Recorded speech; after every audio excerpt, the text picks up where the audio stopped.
I woke up when the flight attendant said, "Ladies and gentlemen, we are now on our final approach to John F. Kennedy Airport."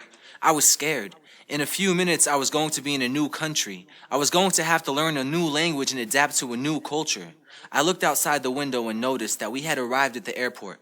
At that moment, the fear of not being able to speak the language started to sink in.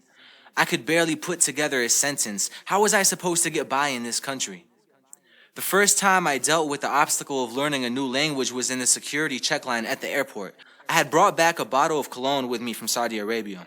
A security officer had told me in order for me to keep the cologne, I had to put it in a black bag. I misunderstood what he meant and I returned my cologne back into my black book bag. After I had done so, the same security officer came to me and told me that I had to put it inside a black plastic bag. I still didn't understand him. When they witnessed me struggling to understand what the original security officer was saying, they sent me a security guard that was fluent in Arabic to explain to me what to do. I felt stupid and I was mad at myself for not understanding. Even in high school, I had struggled with learning a new language.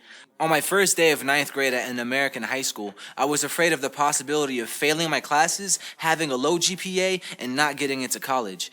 I had always carried an electronic translator to help with daily conversations as well as to help me get through school. One day while I was in class, I wanted to get up to get some water. I went up to my teacher and asked her, "Can I get some water?"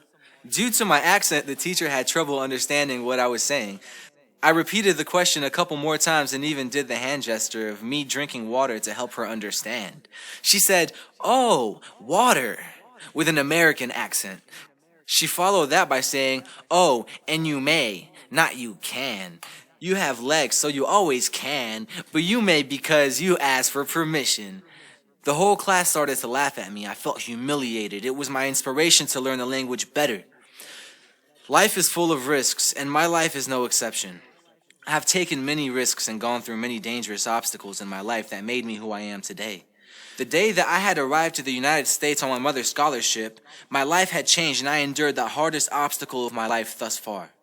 Back then, I did not know what to think, feel, or say. I felt indifferent about the whole situation. I was happy because of the opportunity that my family and I received to come and get an education in America.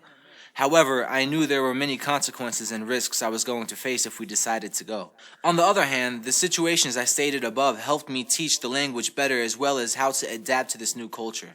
Without people criticizing my English, I wouldn't have understood my mistakes. The harsh situations I had to go through made me learn a lot and prevented me from making the same mistakes in the future.